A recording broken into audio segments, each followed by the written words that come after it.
In this video, we're going to be digitizing a really simple logo, but we're going to be looking at some things that aren't so simple. Now, let me preface this video by saying I am brand new to Inkscape, but not brand new to graphic design. So I kind of like using Inkscape to create embroidery files just because I'm kind of familiar with how graphics programs, vector graphics programs work in general. Now, on the InkStitch side of things, that's where things get kind of frustrating because if you don't really understand exactly how InkStitch thinks, it can be quite maddening to create a usable embroidery file from my perspective. Okay, so let me show you what some of the issues are real quick, and also how to fix it. So we'll go to File and we'll choose Import, and we're going to import our graphic. So this is the graphic that we're looking to convert. Okay, and now we're not going to be handling the text in this video. This video is going to be long enough where I don't want to bore you to death on text. However, I will digitize this text, but in a separate video. Okay, so we have our graphic, and so the first thing that we want to do is we want to trace this bitmap. So we're going to right click, we're going to come down here to trace bitmap. This dialog box will appear. We're going to choose centerline tracing for the options, and we're going to click on apply. Now, you don't actually see anything happen because we haven't defined a stroke color. So if we hold down our shift key and select one of these squares, I'll choose this orange one. Now we have a stroke color. So we're good to go. Okay. So the next thing I want to do, let's go over here to my layers palette and let's break this path apart because it's just one piece right now. So we'll choose break apart and you'll see there's a million trillion bits. Now I'm going to select my bitmap here and I'm going to come down here and lock it. So now that's locked. We can't move our bitmap at this point. So we're going to go ahead and select all of our text pieces. Get rid of all of that. We don't need any of that. And we're just going to make a selection here. If there's anything there that we don't want or need, we'll go ahead and get rid of it there. But there is this little bit left in the middle. So we're going to just double click on that. And then let's go up here to Path and Simplify. And then all these nodes that are left here in the middle, we need to dispose of. Okay. Now that that's done, right up top here, these two are not connected. We need those connected for one of the things that we're going to be doing a little bit later. So we'll just select them both. Oops. So we'll come to the outside, select them both, and then choose this option, Join Selected Nodes, and there you go. It's selected, or joined rather. Now, we have this little bauble right here. Well, how do we take care of this little bauble? Well, the way I'm going to do it is we're just going to come up here and double click on our path. We're going to add a node by double clicking. So this is this side of the issue, and then we're going to come down here to this side of the issue, and everything that's in between, we're deleting. And you see, it kind of fixed itself. So that's what I usually always do. This side of the issue, double click. This side of the issue, double click, delete everything in between. And that more or less, most of the time, fixes the issue. Now we don't have the little bauble. Now, let's talk about something. I don't know, I really don't know if I should just go into it. I tell you what, let's do that. Let's just go into it, and then I'll back out and show you. So the first thing I want to do is I want to resize my design. Okay, so if I select this whole thing currently is 11 inches tall. Let's go about 3.75. I want my finished embroidery design to be about 3 inches. And you don't have to get it exact at this point. That's about 3 inches, oddly enough, because we can always resize it later. Okay, so that's really not that critical. The next thing we should probably talk about is sequencing. So if you look here in your layers palette, I'm going to click on my path. The lowermost item is what's going to stitch first. So this first path is going to stitch this, and then the next path, it's going to stitch this, and then the next path, it's going to come over here, and then here, and then here. Well, obviously, that is not the way that we would want it to stitch. So we're going to select the first item we want to stitch, hold our shift key, select the next one, select the next one, select the next one, select the next one, and then we're going to come up here to extensions, InkStitch, under the edit menu, restack objects in order of selection. It'll work its magic. And then we will see that this will stitch first, second, third, fourth, and fifth. Okay, so that's the order that we want it to stitch. The next thing we need to do is we need to define how thick we want our satin stitches to be. So we'll come in here and select all of those. We'll come over here to the fill in stroke. Now if you don't have fill in stroke, you go up to the object menu and there's where you'll find fill in stroke. Okay. Now we're going to come over here to where it says stroke paint, or really actually stroke style, because what we're doing is we're defining the width.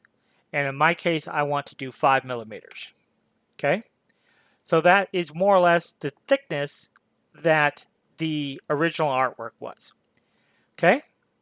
Now I am going to switch over my view mode just temporarily here.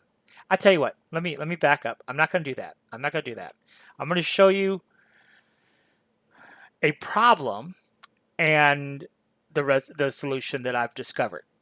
The first thing we need to do is we need to take our lines that have a thickness and convert those to satin. So we're going to select all of those things, go to extensions, come down to InkStitch, come down to Tools Satin, convert lines to satin. And because we gave it a specific width, then our satin stitches are going to be that width. Now we can't really see, we see a bunch of lines that were generated for us, but if we go under InkStitch and come down here to Visualize and click on Simulator, it's going to take a look at all that stuff. And you can see it's going to start simulating this design. Okay? So far so good. Now here's where the challenge is. The challenge that we have is this is, while it is stitching in order, right? It is stitching in order. The sequence is right, but the jump stitches are not what we want. And we have got to take control of those jump stitches. And that is something that, unless I just don't know what I'm doing, is kind of complicated here inside InkStitch to really control where those jump stitches are happening on your satin stitches. Now I did finally come to terms and figured out exactly how to resolve this issue, but it was kind of complicated to figure. I've literally spent days trying everything I can to get repeatable results, and I think I've finally got it. But literally, I spent days and days on this particular issue, and I've not really seen this covered at great length. So we do not, my machine has thread trims.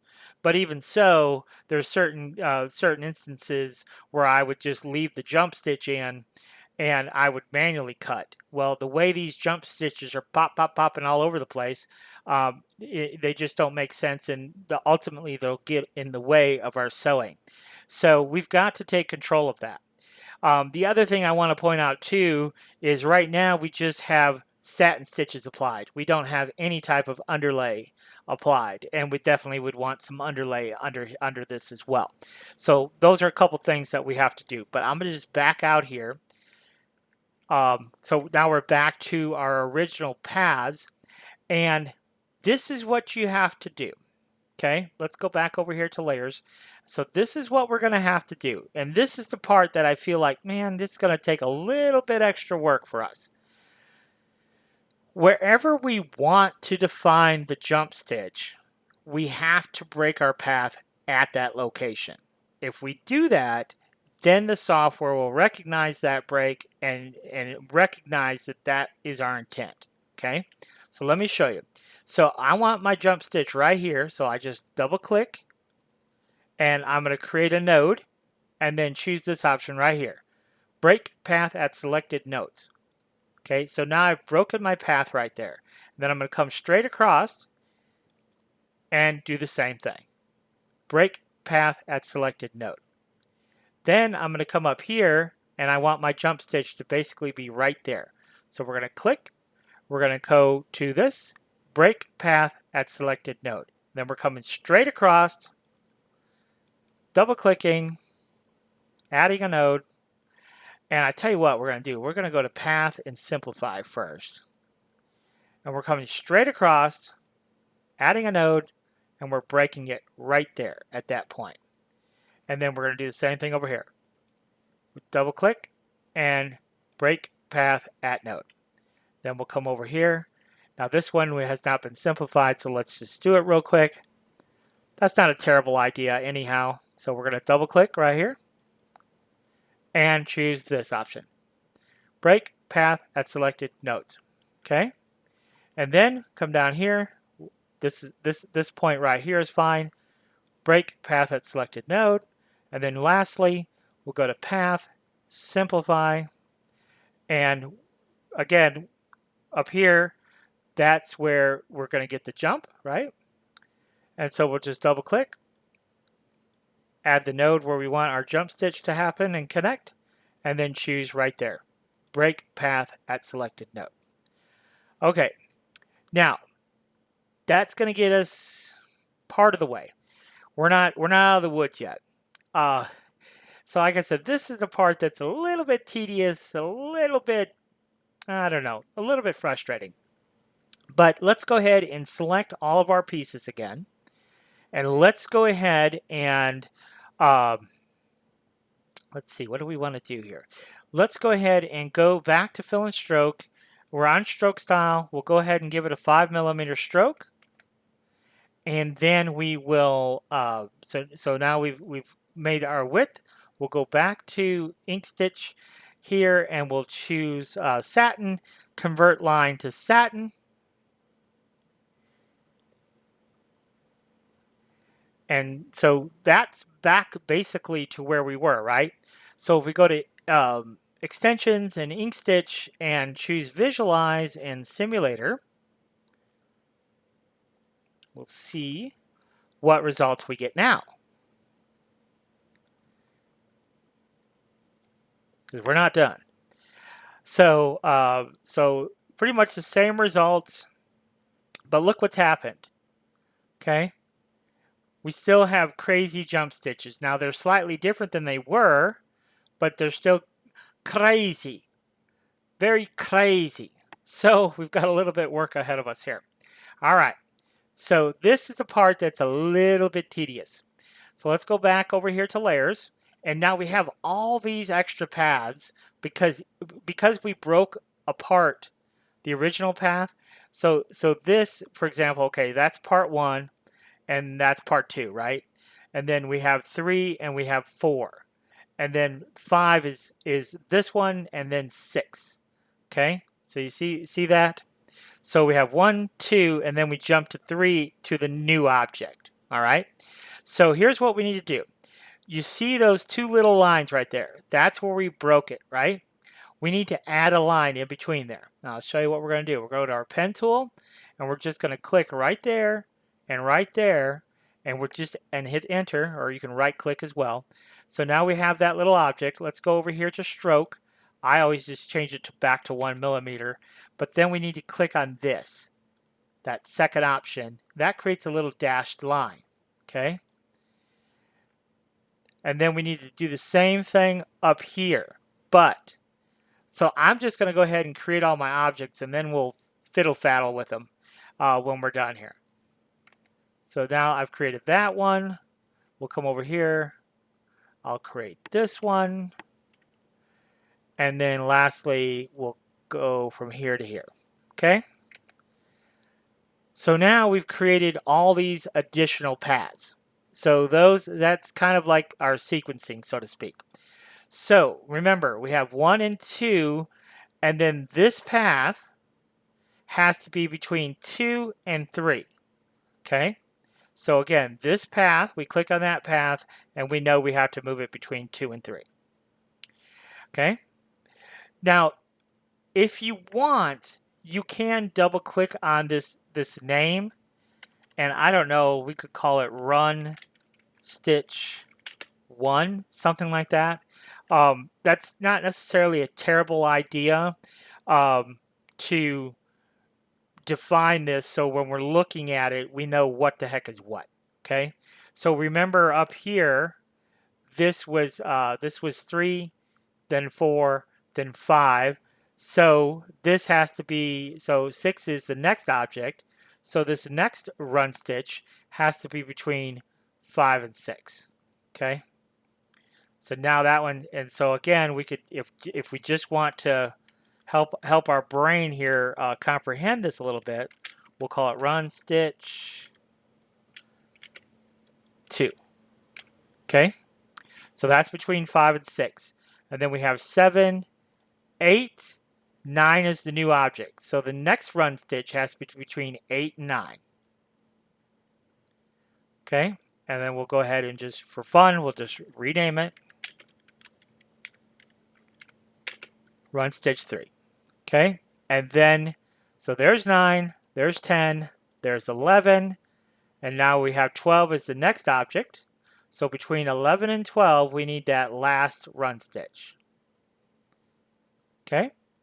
And we'll go ahead and call it run stitch 4. All right. So there we go. So now we have everything more or less sequenced the way we want to. Okay. Believe it or not, we're not done yet. So, but I do want to show you each step of the way. So let's go back to InkStitch. We're going to choose the simulator.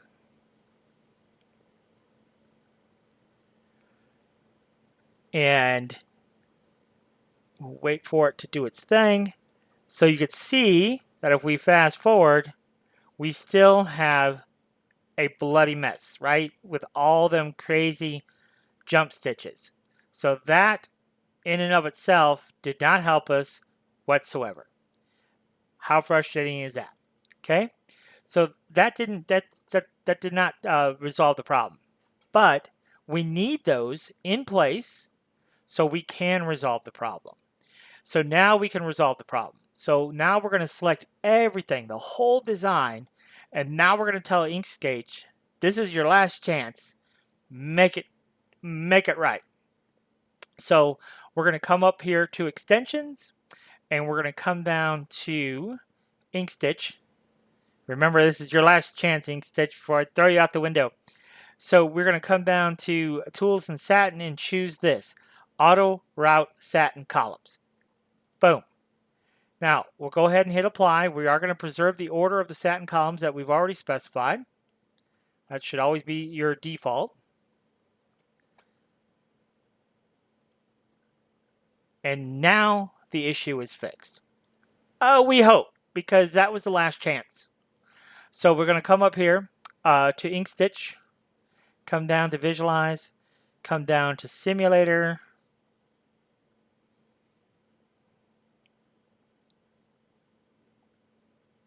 thinking, and there we go. So let's see. So it's going to stitch this out like it always did. Excellent. Jump. It's jumping right there where we want it to jump. Beautiful. It's coming along. Coming along beautiful. Oh, look at that. Look at that. It's jumping right where we need it to jump. Beautiful. Beautiful. Oh, look at that. It's jumping right where we need it to jump. Look at that. Jumping right where we need it to jump. Ta-da! Whew! I'm glad we got that taken care of. So you see what we had to do to make that happen. Lots of little hurdles to jump through, but in the end, we were able to take control and we're able to make it happen. If only we were done, but we're not, sadly. So here's what I'm going to do. Just to simplify things, I guess that's the right word, to simplify things, is I'm just going to undo my last step because I'm going to wait and do that auto route satin column after I finish this here in the middle, okay? So, I just want to show you how to do this really quick because it's really easy. So what we're going to do is we're going to grab our pen tool and because when we centerline trace this, because it's kind of like a complex object, if you will, it didn't do a very good job. So what we're going to do is we're going to go ahead and just manually create this. Okay, now if we want to think about sequencing as we create, that's wonderful. If you don't want to think about sequencing, that's okay too. To me, it's not that big a deal. So, so at any rate, what we're going to do is just click with our pen tool, and we're creating straight line segments. The reason we're doing that is because anyone can do that. Okay. Now we're not going to have a fill, and we are going to change our stroke back to regular.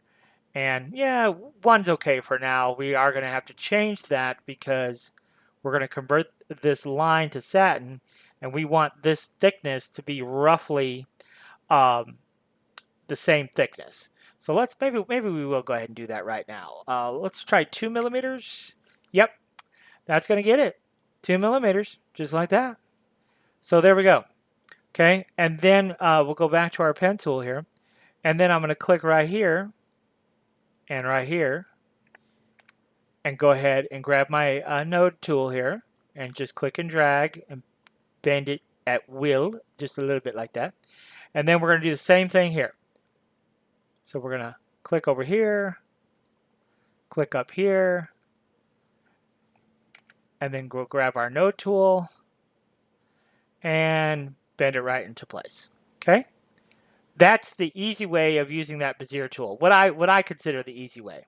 And we could adjust these nodes, get exactly perfectly however we would want it, and I think that looks pretty good. Okay? So now what we can do is let's go ahead and flip these three objects. Let's go ahead and duplicate them, Control D, and then we're going to mirror them right here. We'll use that mirror option. And then we're going to slide this over like so. And so now we know that the right is exactly identical to the left, right? So I'm going to select these two, and we're going to combine those, Control K. And then you notice that there's not a sharp point right there. And that's because we're going to select those two nodes now and choose this join option. And now you can see that has a nice sharp point to it. And we're going to go ahead and do the same thing here. We're going to go ahead and select that, select that. Let's go ahead and join that together. We wouldn't necessarily absolutely have to, but I'm just going to for this example. Okay, so we join the two together, and again, we have kind of a similar issue where we don't have a sharp point. Again, it's not really that big a deal, but we'll go ahead and select it. We'll choose this join selected nodes, and there you go.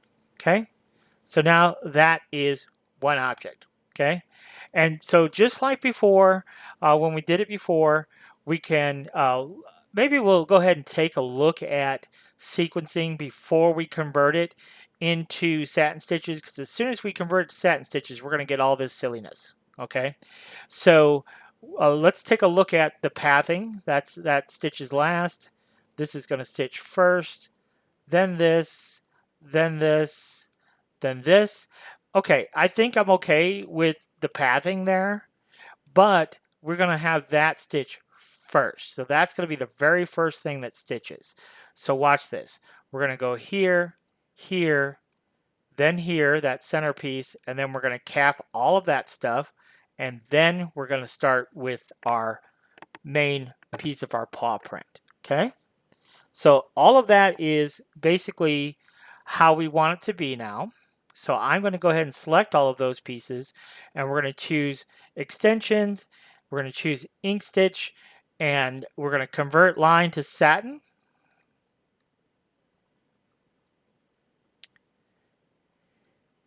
And now we have all of those satin stitches, and so now we're going to go ahead and select all of it and tell it to InkStitch.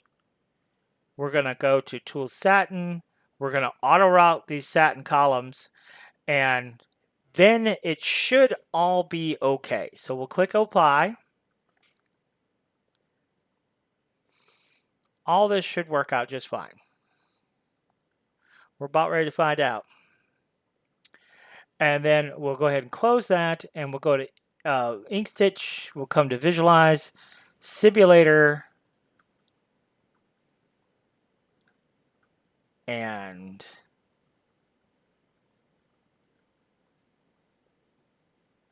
we'll go ahead and render this out. So you can see this first piece, we have a little run stitch going over there.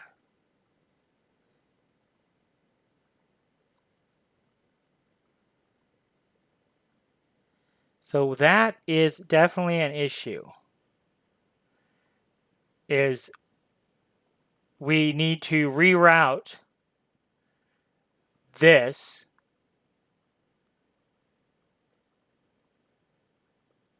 because we got that coming through the center. I'm glad that happened so I could show you how to fix that. We've got a bit of an issue right there. You could see that as well. So I'm glad that happened so I could show you how to fix that. Everything else is basically what we had before. Okay, so great. So easy fixes. So let's go back. Let's back up a step. I'm going to back up one more step here. Let's see. I'm maybe going to back up one more step. Yes. So I did not, I'm just curious to see. So I did not join these two nodes at this point. Okay. So I'm just curious to see if that makes any difference or not. But, so let's maybe just go ahead and convert this by itself. See, these are little things that we have to kind of figure out as we go. Convert line to satin. We can fix this really easy, so I'm not concerned about it. But let's go. But you could see right off that I already know this is going to be fixed because see, we've got two satin rails. Perfect. So one's going to stitch and then the other one's going to stitch. So I already know that this is going to be just fine.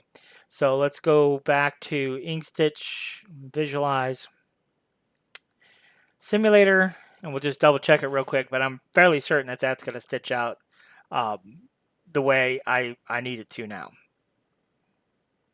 So we'll go ahead and fast forward through this. And yes, that is nice and clean now at the top. So no issues there. Okay. So what we're going to do then is we're going to back out just one step because we don't have the sequencing right. So we're going to go ahead and fix our sequencing. And remember, we're going to move this down. Oh, I grabbed an extra path here. So we're going to move this down so it stitches first. But we do have an issue between these two things. So let's just, let's see here. Let's go ahead and just select all those. And let's go ahead and convert those to satin, first of all. So convert line to satin. Okay, so now we've taken care of that. Let's look at our first path, our second path, our next path, our next path, our next path. Okay. I don't think it really matters which side stitches first. That's immaterial. But we need something between path 14 and 15. We need some running stitches. So we're going to go to our pen tool and we're going to click right here and we're going to run stitches underneath this other element over to the other side. Okay, so between 14 and 15, we can call it run stitch. This now becomes run stitch 001 because it really is the very first run stitch. And I don't know why sometimes it does that. It doesn't take the layer name for some reason. Unless I just did something goofy, but it seems like that's happened to me a couple of times. Okay, so now it's going to stitch that, it's going to stitch the run stitch, and then it's going to stitch that.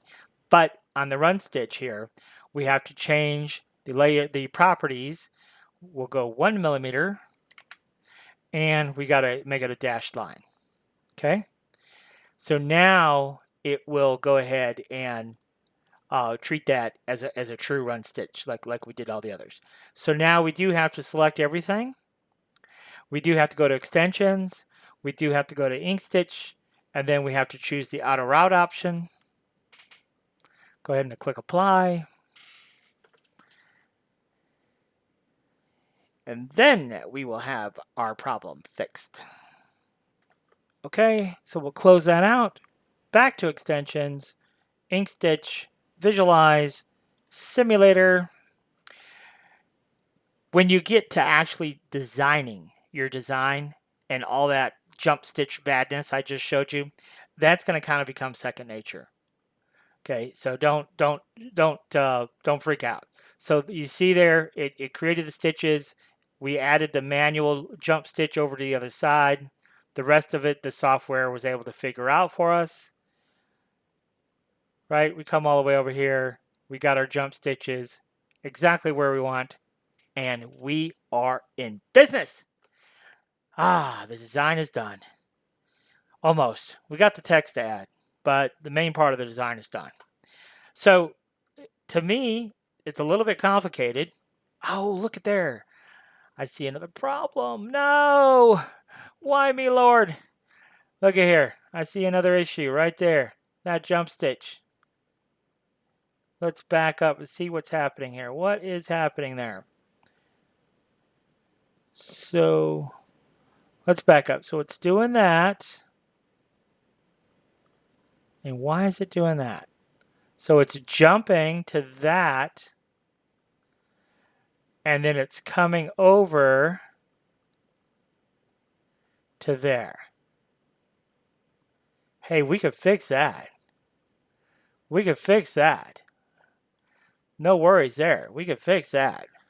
I'm about ready to have a heart attack. I thought we were going to have to do more work. But all we have to do, first of all, let's simplify this path a little bit. My goodness. We've got 150,000 nodes. So all we have to do is just bring this up here. Like such. Now that should fix itself. Let's see. So InkStitch, visualize, simulator. That should take care of it. Devil's in the details, they say. All right, well, so let's fast forward here. Yes, it ends, that object ends right there and begins a run stitch over to the other side. Come around, come around, come around. Beautiful. Now we got our licked. So that's it, folks. That's it for this one. I told you it was going to be a long video, but to me, a lot of great information. And trust me, you might have sat through an hour's worth of video, but I spent literally days and days and days trying to figure this out. And finally, after the 10,000th try, I figured out what the software was expecting. Now, I haven't stitched this out, so I will, though. I want to see what this stitches out like. So at any rate, I hope you learned something, and I hope you find it useful. Thanks for watching.